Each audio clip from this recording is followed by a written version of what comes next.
Fala investidor, fala investidora, como é que vocês estão? Espero que estejam todos muito bem. E nesse vídeo nós vamos tratar sobre um tema extremamente delicado, que é a reforma tributária, que está sim passando ali no Congresso Nacional e que existem diversas mudanças na nossa política tributária que temos hoje, que você deve saber para entender quais os impactos que teremos em determinados setores. Aqui eu já adianto para você, esse vídeo vai ficar um pouquinho longo, por isso eu vou deixar aqui na própria descrição do vídeo o momento certo para você pular para o determinado setor que você tenha mais interesse. Claro, eu aconselho que essa primeira parte do vídeo, para que você entenda um pouco sobre a mudança tributária, é sim necessário. Agora, para cada setor, eu acho que vale a pena, se você tiver interesse em um e outro, pular ali a parte do vídeo que você achar mais interessante. Mas claro, também faço um convite aqui para você. Na descrição existe o link para o nosso grupo do WhatsApp, que você está convidadíssimo para entrar, porque lá nós conversamos sobre debates financeiros, conversamos sobre ações, conversamos sobre fundos imobiliários e, claro, alguns dos nossos inscritos até comentam sobre a carteira de investimentos que eles possuem. Portanto, se você quer fazer parte, está aqui na descrição. E claro, gostando do vídeo, não se esqueça também de se inscrever. Então, vamos para o vídeo.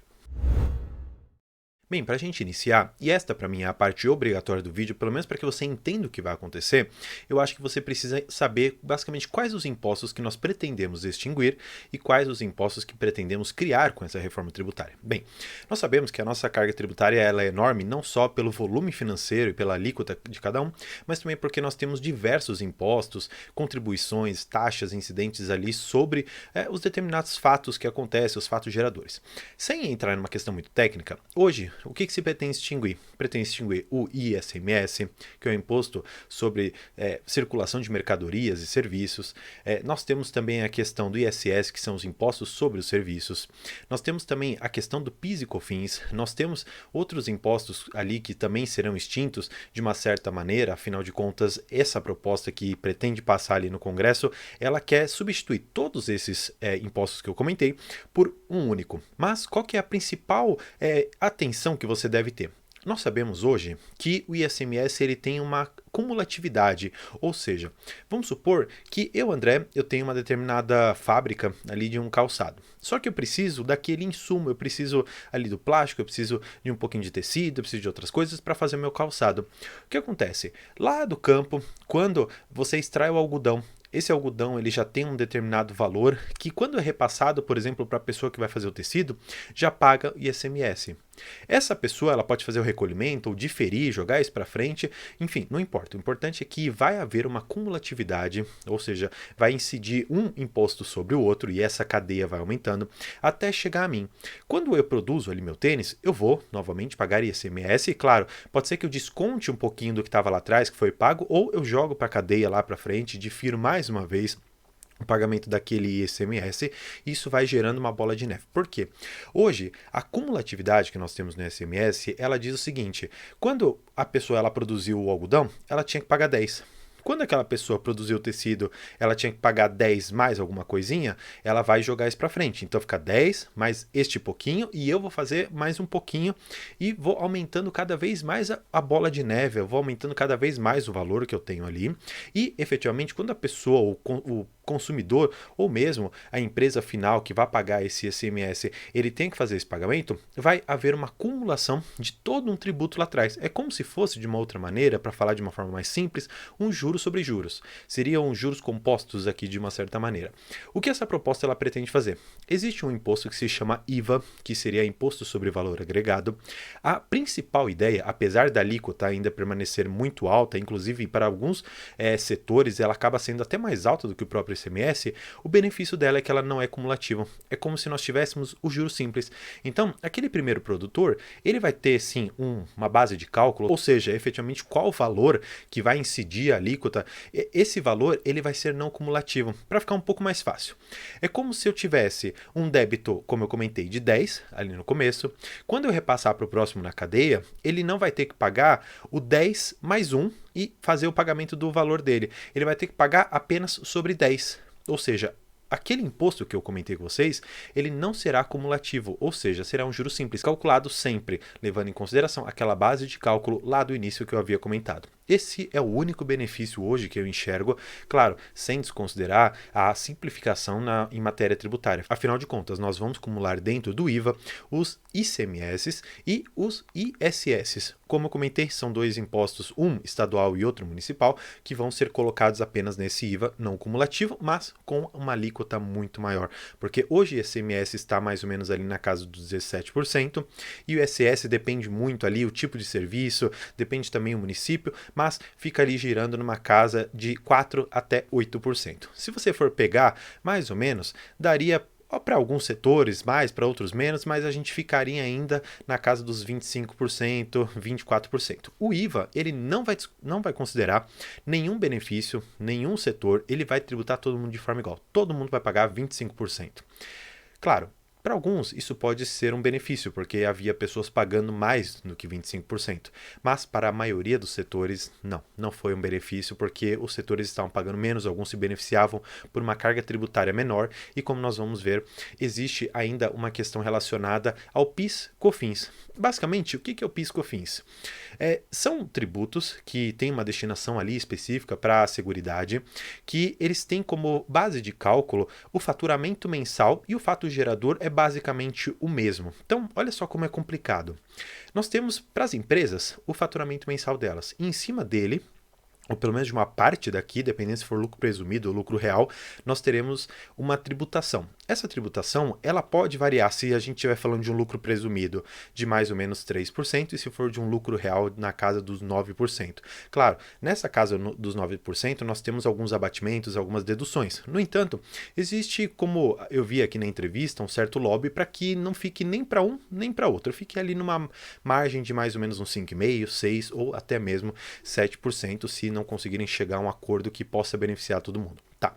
Agora que você entendeu que nós temos hoje o IVA e o Imposto sobre Bens e Serviços, que vai substituir o PIS e COFINS, hoje nós temos aqui uma lista que eu preparei para vocês de empresas que serão beneficiadas e outras que serão extremamente prejudicadas por conta dessa mudança.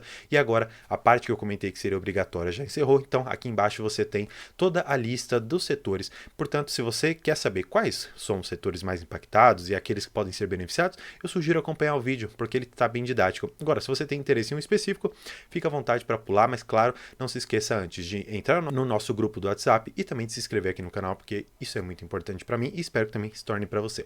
Bem, indo aqui direto para a tela, eu quero mostrar para vocês os setores que serão mais beneficiados e aqueles que serão mais prejudicados, e para isso eu montei uma lista aqui com base numa entrevista que eu vi ali no Infomoney, que basicamente ele traz aqui os setores, e eu congreguei um pouco daquelas informações que são mais importantes e fiz aqui uma busca relacionada a alguns ativos que serão mais beneficiados, tirando aqueles, claro, que já foram colocados aqui na entrevista. Bem, olha só que interessante, a gente vai passar um por um. A questão do agronegócio, alimentos e bebidas. Eles colocam aqui um ponto de atenção, e aqui eu acho muito importante você saber, porque nós vamos ter dois impostos que eles serão prejudiciais aos setores em geral. Primeiro de todos, será um imposto seletivo em virtude ou de ser um produto ou uma atividade prejudicial à saúde, ou um imposto também seletivo que vai tributar atividades que são prejudiciais ao meio ambiente, ou seja, questões prejudiciais à saúde ou ao meio ambiente. Então já sabemos quais os impostos que serão substituídos, aqueles que serão novos, e um imposto seletivo em virtude de ser prejudicial à saúde ou ao meio ambiente.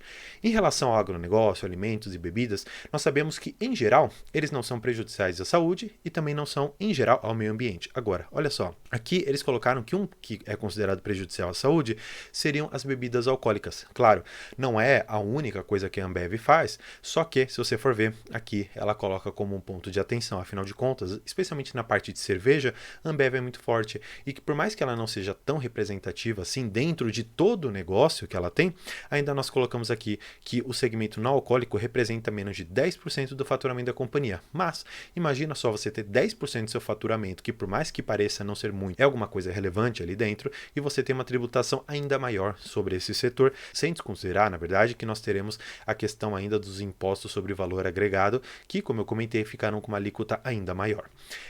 A princípio, em relação ao agronegócio, alimentos e bebidas, essa seria a única questão prejudicial que hoje nós vemos. Para o agronegócio, todos os benefícios fiscais e incentivos, eles vão permanecer pelo menos até 2027 e alguns outros vão permanecer até 2033. Isso não só para o agronegócio, mas para os negócios em geral que têm algum certo benefício, como também o varejo. Agora, o que eu acho importante você saber é que o agronegócio ele permanecerá com uma alíquota reduzida em função da sua atividade muito importante para o Brasil e ainda ficará com uma alíquota de mais ou menos 3 a 4% a depender do setor. Então, existe a possibilidade, por exemplo, numa SLC agrícola ou até mesmo em algumas outras empresas, você se beneficiar nessa questão aqui. Outro que eu acho interessante que eles colocaram para nós é a questão dos frigoríficos. E olha só essa parte que eles comentaram que é muito, muito, muito prejudicial para todos esses setores. Então, vamos falar negativamente BRF, vamos falar de Minerva Foods, Marfrig, JBS, ou seja, empresas que serão muito afetadas. Por quê? Eles colocam que hoje o setor se beneficia da isenção tributária federal de produtos da cesta básica. Claro, nessa cesta básica tem filé mignon, tem alguns itens que efetivamente não vêm na cesta básica, mas que acabam sendo beneficiados. A reforma, ela propõe, sim, tributar esses itens da cesta básica, mas com uma alíquota menor de apenas 50% em relação àquelas alíquotas aplicadas a bens e serviços. Ou seja, se nós tínhamos uma alíquota, por exemplo, de 20%, para esses tipos de bens nós teremos uma alíquota apenas de 10%. Então, é mais ou menos essa ideia aqui. No entanto, nós sairíamos de uma alíquota zero, ou seja, uma isenção, para uma alíquota de, no mínimo, aqui uns 10% em cima desses serviços. Portanto, essas empresas que hoje têm uma margem muito apertada, elas vão acabar tendo que repassar isso para o consumidor. E aí eu te pergunto, será que a gente efetivamente coloca pessoas no Congresso que, de uma certa maneira, elas têm que estar preocupadas com o bem das pessoas, especialmente aquelas de baixa e média rendas, e ela decide afetar especialmente os setores relacionados à alimentação? Bem, aqui é apenas uma provocação que eu queria trazer para vocês que eu acho que é bastante relevante. A questão do agronegócio, eles comentaram que vai ter uma alíquota estimada mais ou menos aqui na casa dos 5% e que pode beneficiar a questão da soja 3 e da SLC agrícola, empresas que, como eu falei, elas puxam muito, o agro puxa muito o Brasil, mas de uma certa maneira eu acho que se nós não tivermos para toda a cadeia de produção uma forma bastante tranquila de você ter o alimento na mesa das pessoas, não adianta você conceder apenas benefício para uma delas, porque senão todo mundo vai migrar para esse setor imaginando que ele possa ser o mais rentável, porque por mais que não pareça uma coisa óbvia, eu vou até fazer essa digressão aqui, uma ideia com vocês, que imagina, você produz ali o milho, você produz a soja, você produz, enfim, algumas sementes ali que acabam servindo de alimentos para os porcos ou para vaca, ou até mesmo para você ter uma certa produção ali nos frigoríficos mesmo. Imagina que você tem uma alíquota reduzida ali atrás para os grãos, só que você tem uma alíquota aumentada na questão das carnes. Você concorda que de uma certa maneira não faz um sentido isso aqui? Porque você reduz de um lado querendo beneficiar o agro, só que o outro setor agro que está relacionado ali com a produção animal, com a carne vermelha, com a carne branca, enfim, ela vai ser prejudicada? Enfim, isso daqui para mim não faz muito sentido e porque por mais que pareça ser uma boa ideia, toda essa questão de mudança tributária, nós efetivamente estamos vendo que os mais prejudicados com tudo isso serão as pessoas de baixa e média rendas.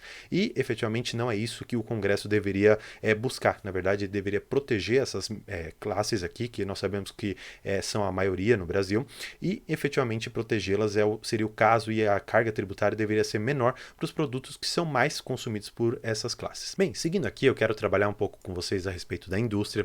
Eles colocam aqui que hoje 46% do valor total da produção da indústria é destinado ao pagamento de tributos.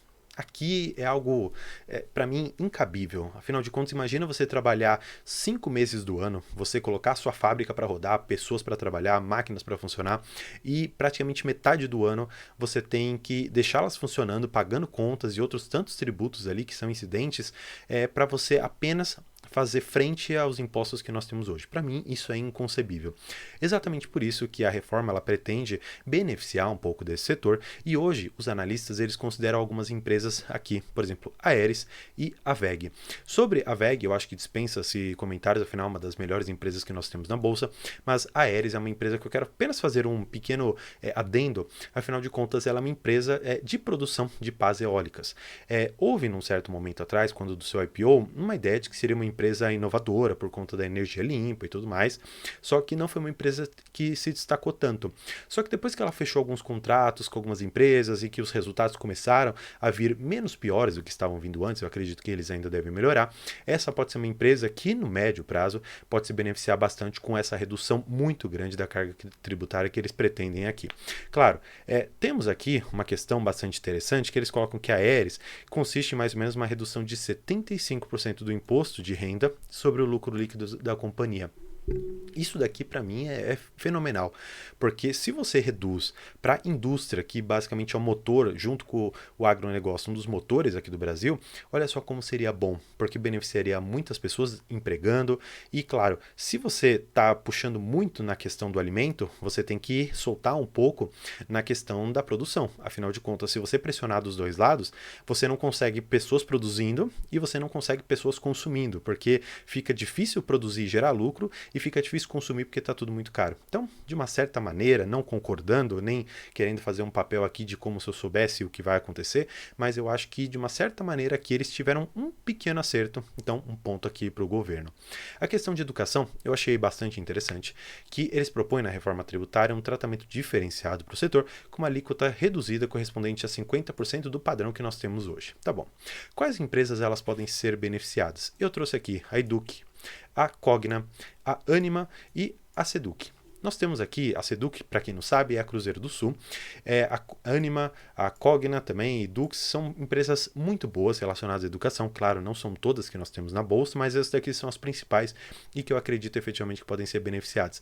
Muito ainda por a questão do ProUni, pode beneficiar muito essas duas primeiras aqui que eu comentei com vocês. Claro, essas duas últimas também podem ser beneficiadas, no entanto, eu acredito que o ProUni, muito mais nos balanços da Cogna, podem representar um aumento significativo na sua lucratividade. Portanto, entre todas essas empresas, se eu tivesse que apostar em alguma, seria a Cogna, claro. Lembrando que não é uma recomendação de compra, é apenas uma análise que eu faço com base em todo o meu estudo pretérito do balanço dessas empresas aqui. Seguindo um pouco, nós temos a questão do setor elétrico. Bem, não tem uma discussão clara a respeito disso, apenas eles disseram o seguinte: olha, será que esse setor ele vai ter que pagar aquele imposto seletivo em função de ele ser nocivo para o meio ambiente? Aqui eu fico um pouco preocupado com uma questão muito importante que eu não sabia. Eu acabei descobrindo por conta de uma live que eu assisti com um gestor de um fundo de investimentos a respeito das termoelétricas. Porque todo mundo diz o seguinte: ah não, André, termoelétrica é ruim porque queima carvão, queima não sei o que e fica prejudicando o meio ambiente, soltando gás de efeito estufa. Calma. Você, antes de colocar isso em pauta, você tem que entender que não existe apenas esse tipo de termoelétrica. Você tem que entender que existem, claro, aquelas de carvão, de madeira e tudo mais, mas hoje nós temos muitas termoelétricas movidas a gás. Claro, não só a gás, algumas também a combustível vindo ali do petróleo, mas hoje nós temos algumas relacionadas a gás que já tem uma certa geração de termoeletricidade ou termoenergia que é um pouco menos prejudicial ao meio ambiente em função de usar gás. Olhando, portanto, dessa maneira, eu acho que aqui nós temos uma divisão que deve ser feita. Não são todas as termoelétricas que devem ser tributadas. Dentro das termoelétricas que devem ser tributadas, será que essa nocividade ao meio ambiente ela vai ter uma gradação? Ou seja, aquela empresa que tecnicamente emite mais gases de efeito estufa, ela deve ser tributada na alíquota máxima? Aquela que está num grau intermediário, ela vai ter que tipo de tributação? E aquela que gera pouquíssimo, será que ela vai ficar isenta? Será que ela vai pagar o piso? Enfim, não ficou muito claro aqui para mim. E outra, nós temos uma questão que eu também não conhecia nessa live com o gestor do BDIV, que é um fundo de investimentos em participações que eu acho bastante interessante você também estudar. Ele diz o seguinte: para cada investimento em energias limpas, como eólica, solar, você precisa um crescimento junto das termoelétricas. Por quê?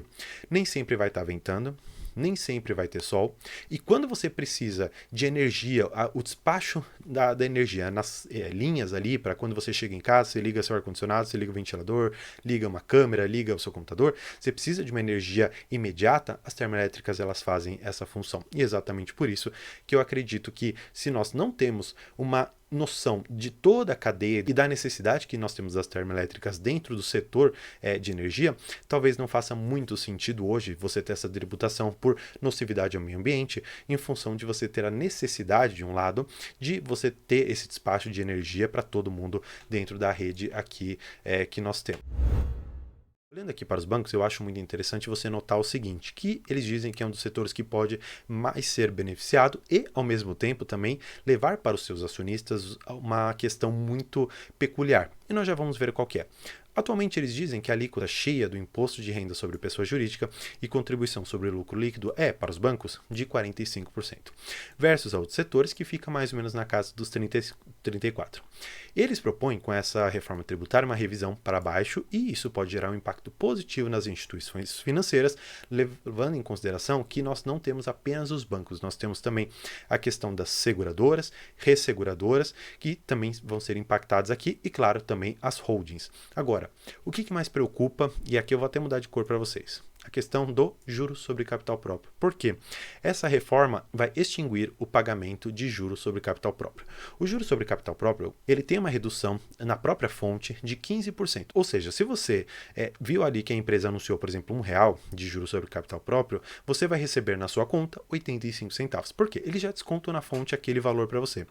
Isso, na verdade, é uma manobra lícita feita pelos bancos e por diversas outras empresas na bolsa de você reduzir a carga tributária que você tem pagando esse juro sobre capital próprio. Tanto que você pode ver que Itaú, Bradesco e, se eu não me engano, Banestes, eles têm a prática de declarar juros sobre capital próprio mensalmente para que eles consigam abater tributos ali dentro da empresa. Portanto, de uma certa maneira, você terá uma redução aqui na carga dos bancos. Não sei se isso vai ser positivo ou não, eu acho que ainda precisa ser implementado para a gente conseguir ter uma noção, mas a extinção do juro sobre capital próprio pode, de uma certa maneira, compensar essa redução que eles pretendem fazer aqui. Outra questão que eu acho que vai ser muito impactante, e não para as empresas em bolsa de valores, mas na verdade para alguns fundos imobiliários. Olha só que interessante aqui. Nós temos incorporadoras e nós temos properties no geral. Aqui as properties elas estão muito mais relacionadas com locação, locação de imóveis, como shoppings.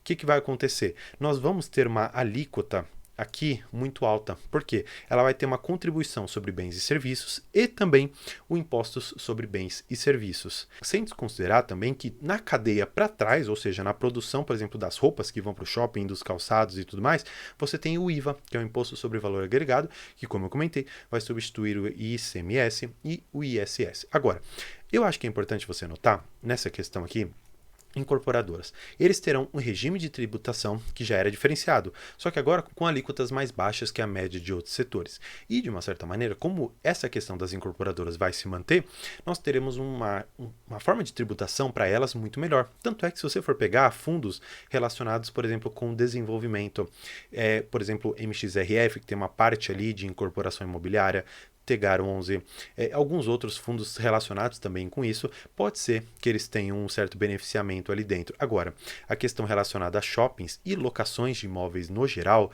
e aqui nós estamos falando não só de shoppings, mas de lajes corporativas e de fundos relacionados a galpão logístico, talvez eles sejam impactados aqui por essa questão muito específica. Claro, não quero fazer um alarme aqui para toda essa situação toda que pode prejudicar os seus rendimentos com fundos imobiliários, mas é algo que você deve ter em mente e que pode acontecer, mas a depender do caso, pode ser que haja uma certa compensação aqui em função dos rendimentos eles não serem tributados. Bem, isso a gente precisa ver apenas quando acontecer. Outro ponto que eu achei interessante, a questão das mineradoras, porque vai haver aquele imposto seletivo em função de ele ser prejudicial ao meio ambiente, e aqui nós estamos falando quais as empresas que serão prejudicadas. Vale e Semin 3. Portanto, nós sabemos hoje quais as principais empresas que nesse setor, considerando essa questão da seletividade dos impostos, serão prejudicadas. Levando em consideração também que essas empresas elas têm um fator muito importante. Elas têm muitas taxas ambientais e contribuições que devem ser feitas por conta da própria exploração. Temos aqui taxas pela própria exploração do minério e nós temos contribuições, seja de ordem federal até algumas municipais, para fundos relacionados à conservação ambiental. Então, acho importante você saber que a carga tributária para mineradoras vai ficar muito mais alta do que atualmente já é. Outra que eu acho interessante, e essa daqui me trouxe um certo alívio, que em relação à saúde, eles pretendem ter uma alíquota reduzida em metade daquilo que eles têm, e existe a possibilidade, por meio de uma lei complementar, reduzir a alíquota sobre medicamentos e chegar a uma alíquota zero. Aqui eu acho bom. Por quê? Porque nós vamos ter para todo o segmento de saúde, e aqui nós estamos falando desde a saúde básica até as pessoas que têm um convênio médico, enfim, do melhor hospital do Brasil, nós vamos tê-los todos beneficiados. E aqui eu acho muito bom, porque os planos, efetivamente hoje, eles estão muito caros em função exatamente da questão da assistência médica, dos medicamentos e dos aparelhos médicos serem muito caros. Claro, não estou aqui dizendo que o salário do médico ou que o valor que eles estão cobrando ali seja abusivo. Eu não quero entrar nessa discussão. Eu apenas quero comentar o que a maioria das pessoas hoje eu vejo falando, que todos esses benefícios que você tem por um plano de saúde, eles são muito caros e acabam sendo puxados exatamente pelo fato de medicamentos e alguns aparelhos médicos serem muito caros. Agora, olhando para as empresas que hoje mais podem ser beneficiadas, nós estamos falando, por exemplo, Fleury, Dasa, Odontoprev, a própria Panvel, a Mater Dei, a Blau, a Oncoclínicas e a Raia Drogasil. Claro, olhando para essa última aqui, eu digo que ela pode ser beneficiada em certa medida. Afinal de contas, não são todos os medicamentos, e da mesma maneira a Panvel, que serão beneficiados pela alíquota zero. Eu acho que mais os medicamentos populares serão beneficiados aqui e outros não serão beneficiados. E aqui você precisa também sempre levar em conta que a questão da produção dos medicamentos, ela ainda assim permanecerá com a alíquota em função do IVA, do Imposto sobre Valor Agregado. E claro, a gente pode ter ali alguns beneficiamentos, como essa redução de alíquota aqui em metade, mas ainda assim nós teremos uma alíquota efetiva em cima de toda essa cadeia. Por mais que na venda final você não tenha um imposto, mas no trajeto todo você tem, mesmo que seja um medicamento de alíquota zero. Claro, como eu comentei com vocês, olhando para toda essa cadeia da maneira que ela está. Por quê? A gente pode enxergar a alíquota zero em toda a produção. Então, desde a extração ali do insumo básico para a produção do remédio, até que efetivamente venha o comprimido, ou enfim, a injeção ali que você precisa. Portanto, eu acho que é interessante você notar na prática como isso vai acontecer, e eu acredito que quando tudo isso for implementado, que vai demorar bastante até haver a transição, quando as empresas elas efetivamente tiverem esse novo regime tributário aqui em mão. Nós temos a questão das telecomunicações, que hoje este ramo ele é tributado por meio do ICMS, que claro, como eu comentei, ele vai ser substituído, e essa carga tributária que antes era de 11%, ela passará a ser de 25%. Quais as empresas, portanto, que serão prejudicadas com isso? Vivo e TIM. Eu não preciso nem comentar da Oi, eu até deixei aqui de fora, porque se uma empresa aqui no regime tributário de hoje, pagando 11%, não consegue operar de forma boa, imagina com 25%. Eu particularmente acredito que essa daqui é uma empresa que já morreu na Bolsa de Valores, e se você tem algum valor ali dentro, talvez valha a pena você tirar ali, comprar uma pizza e se divertir, do que esperar que essa empresa ela possa recuperar. Bem, essa é a minha opinião. Se você não concorda, tudo bem, pode deixar aqui nos comentários que eu me retifico se essa empresa lá no futuro vier a trazer algum resultado interessante. E finalmente, a questão dos transportes, que eu acho que podem ter uma certa beneficiação, que ele diz que ele propõe um desconto de 50% para os transportes públicos e semi-urbanos, mas uma lei complementar pode isentar totalmente esses serviços de tributação. Mas agora o que eu acho importante? Você lembrar daquele imposto seletivo. Por quê? Porque toda a questão dos transportes ela pode ser prejudicial ao meio ambiente, e exatamente por ser prejudicial, ela terá esse imposto seletivo, ou seja, você reduz de um lado para colocar do outro. Bem, eu acho que isso, de uma certa maneira, não compensa. A gente ficaria, considerando a carga tributária atual, meio que na mesma. Então, quais empresas elas podem ser impactadas? Talvez algumas um pouco mais, algumas um pouco menos, a depender de como for, talvez a gradação desse imposto seletivo. Como eu comentei, aquelas que poluem mais, talvez paguem mais, aquelas que poluem menos, vão pagar menos também. Então, nós temos aqui Gol, temos Azul, temos a própria Vamos, a CCR. A CCR eu coloquei aqui porque, por mais que ela não seja de transportes, ela seja de infraestrutura, mas a função dela é efetivamente promover o caminho para as pessoas passarem com seus carros, caminhões, e até mesmo, quem sabe no futuro da CCR entrar até mesmo na questão de aeroportos. Então, imagina só como que ficaria a tributação para essa empresa. Temos também Ecorodovias, a própria Rumo, a Rail 3, a Localiza, temos a Movida, temos a própria Sequoia, que eu fiz um vídeo recentemente, vou até deixar no card, uma empresa relacionada à logística. Temos a Pomo também, que é uma empresa relacionada ali com a questão de transportes, que também vai ser afetada. Portanto, nós temos aqui todas as empresas e setores que hoje, com essa reforma tributária, serão afetados.